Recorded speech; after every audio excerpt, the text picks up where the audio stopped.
Di sini saya akan menjelaskan proposal penelitian saya yang berjudul Upaya Keluarga Tunanetra dalam Memenuhi Kebutuhan Ekonomi Rumah Tangga.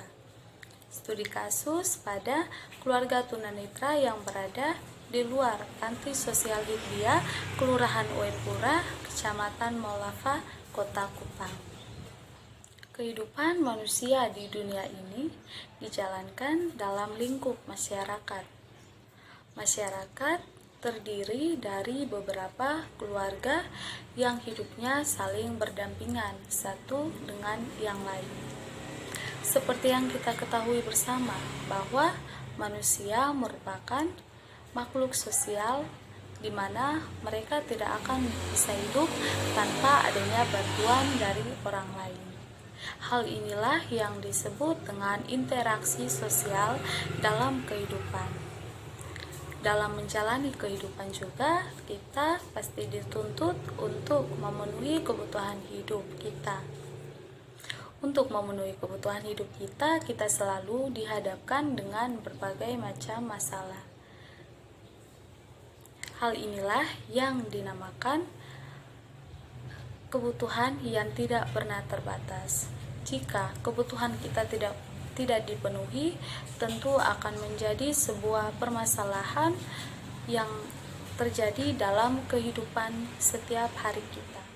Mungkin istilah tunanetra sudah tidak asing lagi bagi kehidupan kita ataupun sebagian masyarakat, bahkan mungkin saja kita pernah melihat ataupun bisa juga kita pernah berinteraksi secara langsung dengan tunanetra tersebut. Tunanetra merupakan seseorang yang mengalami gangguan ataupun kerusakan pada organ mata, sehingga mengakibatkan seseorang tersebut tidak dapat melihat. Di sini, tunanetra dibagi menjadi dua, yaitu yang pertama, tunanetra dengan buta total atau total blind, yaitu seseorang yang tidak dapat melihat akibat dari ketunanetraannya, sehingga dengan melakukan aktivitas setiap hari, seseorang tersebut atau tunanetra menggunakan kemampuan pendengaran dan juga perabaan dalam melakukan aktivitas setiap hari. Dalam proses belajar, seseorang tunanetra juga menggunakan huruf braille untuk mempermudah dalam proses belajar, yaitu dengan cara membaca huruf braille. Huruf braille adalah huruf timbul yang dilakukan seseorang untuk dapat membaca. Dan yang kedua adalah low vision atau seseorang yang memiliki keterbatasan pada penglihatan atau yang bisa melihat hanya dengan sedikit penglihatan saja. Seseorang juga dikatakan low vision jika dia bisa melihat dan juga dia bisa berinteraksi secara langsung dengan orang-orang. Seorang low vision juga menggunakan saluran utama dalam proses belajar, yaitu menggunakan sisa penglihatannya yang dibantu dengan alat bantu yang sudah direkomendasikan dari tenaga medis atau kondisi sosial ekonomi tunanetra, yaitu mereka mengembangkan kemampuan mereka dalam bidang keterampilan, yaitu pembuatan kemoceng dan juga tukang pijat. Selain keterampilan seperti masyur dan juga home industry, mereka juga memiliki kemampuan dalam bidang olahraga, seni musik, dan juga dalam berorganisasi. Bahkan seperti yang kita ketahui bahwa tunanetra mereka tersebut bergabung di dalam beberapa organisasi. Ada juga yang menjadi pemimpin dalam organisasi, yaitu sebagai ketua, dan juga ada juga yang menjadi anggota. Bahkan mereka juga bergabung dalam organisasi-organisasi lokal, organisasi sosial, dan juga organisasi gereja serta organisasi kemasyarakatan. Tunanetra juga banyak yang bergabung bersama dengan orang normal atau orang awas dalam kegiatan kemasyarakatan. Hal ini merupakan suatu kesejahteraan sosial meliputi upaya proses pengembangan diri dan juga potensi-potensi serta interaksi dengan sesama individu ataupun dengan orang normal. Hal ini juga disebabkan para penyandang disabilitas bisa meningkatkan kesejahteraan sosial dalam kehidupan bermasyarakat. Kegiatan ekonomi di sini tidak hanya dilakukan oleh orang-orang yang normal ataupun orang-orang yang memiliki fisik lengkap. Hal ekonomi juga di sini bisa dilakukan oleh siapa saja, termasuk orang tunanetra dan juga orang lainnya yang memiliki kehidupannya serba terbatas. Kegiatan pemberdayaan ekonomi bertujuan untuk memberdayakan potensi-potensi dalam memenuhi kebutuhan hidup kita setiap hari. Para penyandang disabilitas di Kota Kupang tersebar di beberapa kecamatan maupun kelurahan. Salah satunya yang berada di Kelurahan Oepura, Kecamatan Maulava, yang mungkin berjumlah kurang lebih 10 keluarga dan memiliki pekerjaan sebagai masyur atau tukang pijat dan juga home industry atau pembuatan kemoceng, dan juga ada yang sebagai tenaga honorer dalam sebuah bidang ataupun dalam sebuah sekolah SLB yang ada di panti sosial tersebut. Kebutuhan manusia yang tidak pernah terbatas, suatu masyarakat tidak akan bertahan hidup jika kebutuhannya tidak terpenuhi, baik sandang, pangan, maupun papan. Di sisi lain juga, ekonomi merupakan salah satu faktor yang paling penting dalam kehidupan setiap hari. Kita bayangkan saja jika ekonomi kita tidak berjalan dalam suatu keluarga, tentu akan adanya tindakan seperti yang tidak kita inginkan. Bisa saja terjadinya perceraian dan juga ketidakharmonisan dalam keluarga akibat dari ekonomi yang tidak berjalan lancar. Untuk itu, kita perlu adanya pengelolaan ekonomi rumah tangga yang baik. Adalah suatu usaha dalam pembuatan keputusan dan pelaksanaannya yang berhubungan dengan pengalokasian sumber daya manusia yang terbatas. Di antara anggotanya yang mempertimbangkan keinginan, kemampuan, dan juga usaha masing-masing dalam rumah tangga tersebut. Manusia sebagai homo economicus, yaitu manusia sebagai makhluk ekonomi yang cenderung tidak merasa puas dengan apa yang diperolehnya dan secara terus-menerus untuk memenuhi kebutuhan hidup atau self-interest. Sebagai makhluk ekonomi, manusia selalu bertindak rasional, artinya selalu mempertimbangkan sebab akibat atau untung dan rugi dalam mengambil suatu keputusan dalam memenuhi kebutuhan sehingga tidak terjadi rugi ataupun tidak merugikan diri sendiri. Maka dari itu, untuk memenuhi kebutuhan hidup, kita perlu bekerja keras dan usaha untuk memenuhi kebutuhan kita setiap hari. Bagaimana dengan kehidupan keluarga tunanetra yang dengan memiliki keterbatasan dalam penglihatan dan di mana mungkin saja dalam memenuhi kebutuhan mereka akan menjadi penghalang ataupun terhambat. Tetapi keterbatasan bukan merupakan suatu penghalang ataupun sesuatu yang bisa dijadikan sebagai tantangan untuk dapat memenuhi kebutuhan hidup kita. Yang menjadi rumusan masalah saya di sini adalah bagaimana upaya tunanetra dalam memenuhi kebutuhan ekonomi rumah tangga.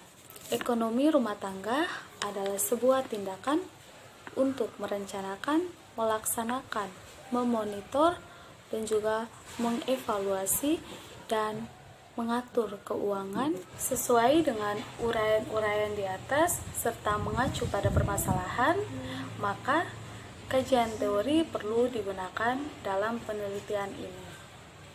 Teori yang digunakan dan dianggap relevan sesuai dengan judul penelitian yang saya ambil di sini, maka dari itu saya memilih teori pilihan rasional yang dikemukakan oleh ahli James Solomon. Teori pilihan rasional atau rational choice theory sering pula disebut dengan teori tindakan rasional atau rational action theory. Para sosiologi menyebutkan teori pilihan rasional adalah setiap orang yang memilih tindakan rasional yang didasari oleh nalar rasional, memaksimalkan kegunaan dan memuaskan keinginan dan kebutuhan. Dalam teori pilihan rasional, pilihan, keyakinan, dan tindakan memiliki hubungan satu sama yang lain. Sebuah tindakan akan dikatakan rasional apabila tindakan tersebut memiliki hubungan, keyakinan, dan pilihan. Bagi Solomon, teori sosial tidak hanya merupakan latihan akademis, tetapi dapat mempengaruhi kehidupan sosial melalui intervensi yang dimana dilakukan oleh individu untuk menciptakan perubahan sosial. Ada dua unsur utama yang dikemukakan oleh Solomon, yaitu yang pertama adalah aktor dan yang kedua adalah sumber daya. Sumber daya adalah sesuatu yang menarik perhatian dan dapat pula dikontrol oleh aktor. Sumber daya di sini dibagikan menjadi dua, yaitu yang pertama sumber daya alam. Sumber daya alam yang dimaksud di sini adalah sumber daya yang sudah disediakan oleh alam. Dan yang kedua adalah sumber daya manusia. Sumber daya manusia ini yaitu kemampuan dan juga potensi-potensi yang dimiliki oleh seseorang individu. Aktor dianggap sebagai individu yang dimana memiliki tujuan untuk memenuhi sebuah keinginan ataupun kebutuhan. Pemusatan perhatian pada pilihan rasional ini dilanjutkan dengan pemusatan perhatian pada masalah hubungan antara makro dan mikro, atau bagaimana cara individu menggabungkan tindakan individu menimbulkan perilaku sistem sosial. Walaupun demikian, ada pula 3 kelemahan dari pendekatan Solomon tersebut. Mana yang pertama, ia memberikan prioritas yang berlebihan terhadap masalah hubungan makro dan mikro. Dan yang kedua, mengabaikan masalah makro dan mikro. Dan yang ketiga, hubungan sebab akibat hanya menunjuk pada satu arah, tiada dialektika. Adapun kaitan antara penelitian ini dengan teori yang digunakan adalah mengenai dua hal. Yang pertama, sumber daya, dan yang kedua adalah aktor. Aktor di sini adalah sebagai pelaku atau keluarga tunanetra yang memiliki tujuan untuk memenuhi kebutuhan ekonomi rumah tangga. Teori ini lebih menekankan kepada aktor atau seseorang individu yang memiliki sebuah tindakan. Dan tindakan tersebut diharapkan seseorang individu untuk mencapai tujuan dalam memenuhi kebutuhan hidup tersebut. Sedangkan sumber daya yang dimaksud di sini adalah keluarga tunanetra yang memiliki pekerjaan. Tindakan yang dilakukan oleh keluarga tunanetra tersebut adalah yang dianggap oleh mereka adalah pilihan rasional. karena itu adalah salah satu cara untuk memenuhi kebutuhan ekonomi rumah tangga dari keluarga tunanetra tersebut. Jenis penelitian yang saya gunakan dalam penelitian ini merupakan penelitian deskriptif kualitatif. Penelitian deskriptif kualitatif ini didasarkan pada data-data dalam bentuk gambar maupun tulisan. Dengan demikian, laporan penelitian akan berisi mengenai data untuk memberi penyajian laporan. Data tersebut mungkin berasal dari kutipan. Unit analisis dalam penelitian ini adalah keluarga tunanetra di Kelurahan Oepura, Kecamatan Maulava, Kota Kupang. Subjek penelitian adalah informan atau keluarga tunanetra yang akan diperoleh datanya untuk keperluan bahan penelitian. Subjek penelitian adalah informan atau keluarga tunanetra yang diperoleh datanya untuk bahan penelitian. Subjek penelitian dalam peneliti ini adalah keluarga tunanetra, baik istri maupun suami yang berada di Kelurahan Oepura, Kecamatan Maulava. Lokasi penelitian ini berada di Kelurahan Oepura, Kecamatan Maulava, Kota Kupang, dan jumlah keluarga yang berada di kelurahan tersebut kurang lebih 10 keluarga. Sumber data yang saya gunakan dari penelitian ini adalah yang pertama, sumber data primer, yaitu mendapat informasi langsung dari informan atau keluarga tunanetra yang berpedoman pada pertanyaan dan juga pada wawancara. Dan yang kedua adalah data sekunder, yang dimana mendapat informasi tersebut dari majalah, koran, internet, maupun media cetak lainnya. Teknik pengumpulan data yang saya gunakan di sini yang pertama observasi, yaitu observasi merupakan teknik atau metode pengumpulan data yang kompleks karena melibatkan berbagai faktor pelaksanaannya. Metode pengumpulan data ini tidak hanya dilakukan untuk mengukur sikap dari informan saja, tetapi kita bisa merekam bagaimana fenomena yang terjadi dalam kehidupan sehari mereka. Dan yang kedua adalah wawancara. Wawancara adalah proses percakapan antara kedua belah pihak untuk mengkonstruksi kejadian, perasaan, ataupun fenomena baik yang diwawancarai ataupun yang mewawancara. Dan yang ketiga adalah dokumentasi.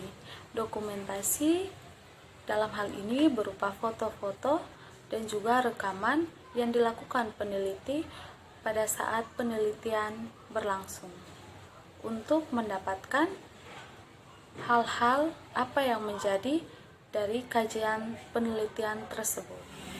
Itulah yang bisa saya jelaskan pada proposal penelitian ini dengan judul Upaya Keluarga Tunanetra dalam Memenuhi Kebutuhan Ekonomi Rumah Tangga, studi kasus pada keluarga tunanetra yang berada di luar Panti Sosial Hidbia, Kelurahan Oepura, Kecamatan Maulava, Kota Kupang.